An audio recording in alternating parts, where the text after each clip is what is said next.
Hi friends, Abhilash Reddy దర్శకత్వంలో Sharwanand, Malavika Mohanan, doctor Rajasekhar ప్రధాన పాత్రలు పోషించిన బైకర్ సినిమా ఈరోజు ప్రీమియర్స్ వేశారు.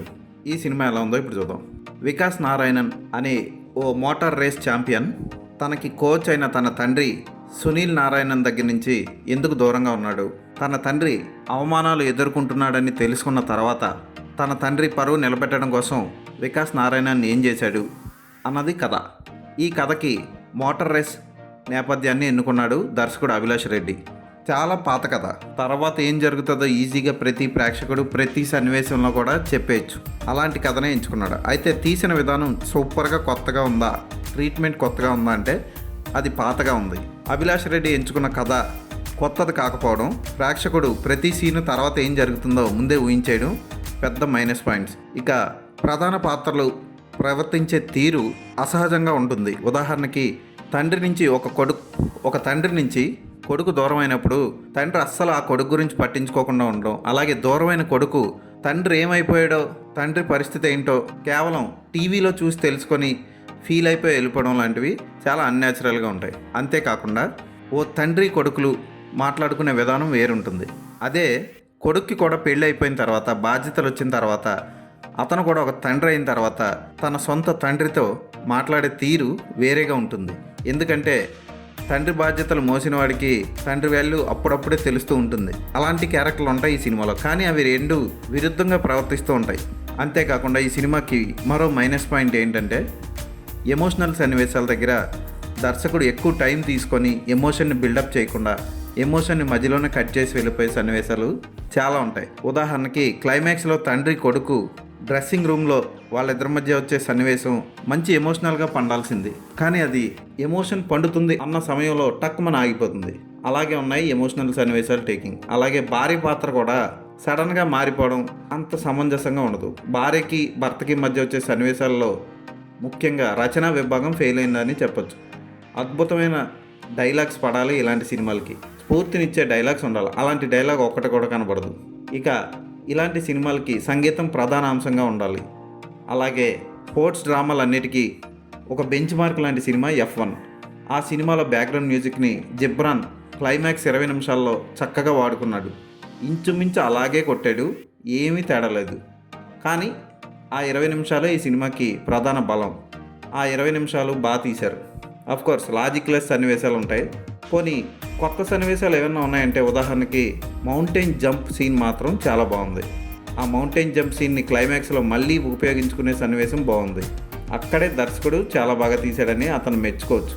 అయితే హీరో ఆటగాడు, అతన్ని ఓడించడానికి విలన్స్ కుట్ర పన్నుతూ ఉంటారు. ఆ కుట్రలు అవన్నీ కూడా రొటీన్గా ఉంటాయి. అంటే ఉదాహరణకి అర్జున్ సినిమాలో మహేష్ బాబు అక్కని చంపడానికి అత్తమామలు వేసే ప్లాన్ అన్నీ పాత సినిమాల్లో ఎత్తేసినట్లు ఉంటాయి.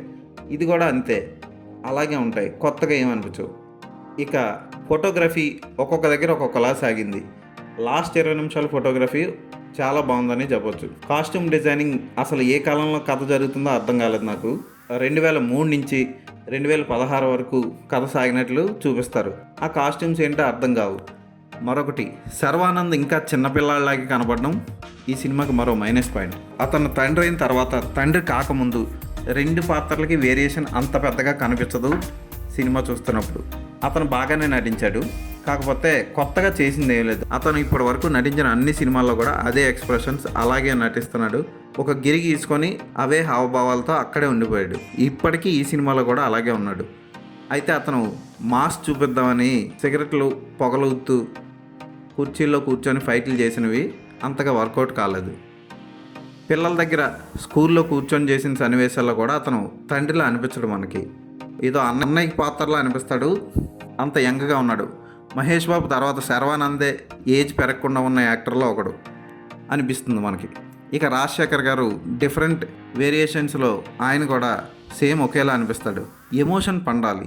తన శిష్యుడు ఎన్నాళ్ళ నుంచో ట్రైనింగ్ తీసుకొని విజయం సాధించబోతున్నాడు. అలాంటి క్లిష్ట పరిస్థితుల్లో అతను ఒక ప్రమాదానికి గురైతే కోచ్ మొహంలో ఒక భయం, బాధ ఏమీ కనపడవు. టూయింగం పంటి కింద పెట్టుకొని కొరుక్కొని అలాగే ఉండిపోయినట్టు ఒకే ఎక్స్ప్రెషన్లో ఉండిపోతాడు రాజశేఖర్ రేసింగ్ సీన్లో.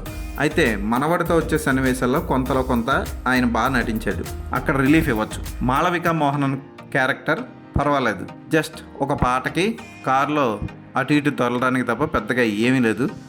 అయితే ఆ పాత్రకి క్లైమాక్స్లో కొంచెం వెయిటేజ్ ఇవ్వడం కోసం ఓ సీన్ పెట్టినట్టు అనిపిస్తుంది సెకండ్ హాఫ్లో. తులసి తల్లి పాత్ర రొటీన్, బ్రహ్మాజీ పాత్ర ఓకే అనిపిస్తుంది. ఇలాంటి సినిమాకి త్రివిక్రమ్ లాంటి మంచి రైటర్ పడి ఉంటే మంచి డైలాగ్స్ పడి ఉంటాయి. అలాగే మంచి సాంగ్స్ పడాలి. అంటే సుల్తాన్లో టైటిల్ సాంగ్ ఎలా ఉంటుంది, అతను ప్రాక్టీస్ చేస్తున్నప్పుడు మనకి బ్లడ్ అంతా బాయిల్ అయిపోతూ ఉంటుంది. అలాంటి మంచి సాంగ్ ఈ సినిమాలో ఎక్కడా లేదు. ఎందుకు, ఉదాహరణకి విక్రమ్ కొడుకు హీరోగా నటించిన బైసన్ సినిమాలో హద్దే లేని అని ఒక సాంగ్ ఉంటుంది. ఆ సాంగ్ చాలా మంచి స్పోర్టివ్గా ఉంటుంది. ఇప్పటికీ ఎవరైనా సరే ఎక్సర్సైజ్ చేసేటప్పుడు ఆ పాట పెట్టుకోండి, మంచి ఊపు వస్తుంది. అలాంటి సాంగ్ ఈ సినిమాలో ఒక్కడ కూడా లేదు. ఉన్న సాంగ్లో పిచ్ బేబీ అని ఒక సాంగ్ ఉంటుంది, ఫస్ట్లో వస్తుంది హీరో హీరోయిన్ మధ్య. అది ఏదో ఓకే అన్నట్టు ఉంటుంది తప్ప వావ్ సూపర్ అన్నట్టు ఏం ఉండదు ఆ పాట. ఫోటోగ్రఫీ సెకండ్ హాఫ్లో బాగుంది. కొన్ని చోట్ల లైటింగ్ ఎఫెక్ట్స్ బాగుంటాయి.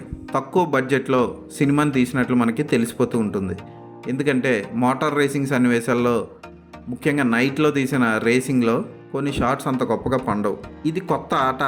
ఇలాంటి ఆట మీద సినిమా ఇప్పటికొచ్చి తెలుగు సినిమా చరిత్రలో రాలేదు, అది నిజమే. కానీ కొత్త ఆటను పెట్టుకొని పాత కథను తీయడం అంత గొప్ప విజయాన్ని అయితే ఇవ్వదు. పర్వాలేదు, అయినా ఈ సినిమాను ఒకసారి చూడొచ్చు, ఫ్యామిలీతో కలిసి చూడొచ్చు. అసభ్యకర సన్నివేశాలు లేవు, ఒక లిప్ కిస్ ఉంటుంది అంతే.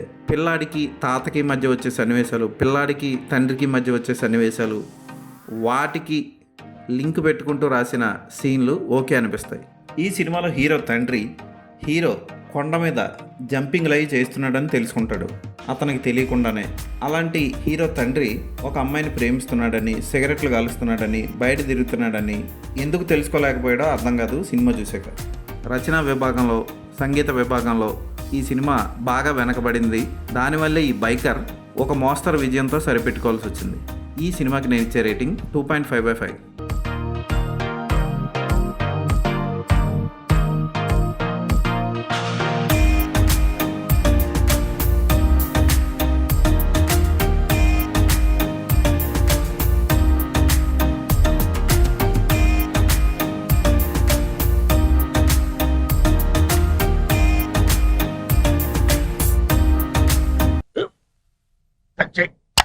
మన స్కూల్ బెంచ్ లాగా ఎంత గట్టిగా ఉందోరా. కొట్రా, కొట్టు, పర్లేదు, కొట్టు. అబ్బా చైన్ పెట్టేసింది బాబాయ్. నీకు ఏంటి నువ్వు కొడతావా? కమా బిట్ మీ యార్. వద్దు బాబాయ్. వాణ్ణి నేను కొట్టడం లేదమ్మా, వాణ్ణే నన్ను కొట్టమంటున్నాను. నువ్వేం కంగారు పడక్కర్లేదు. అడుగుతావేంటి?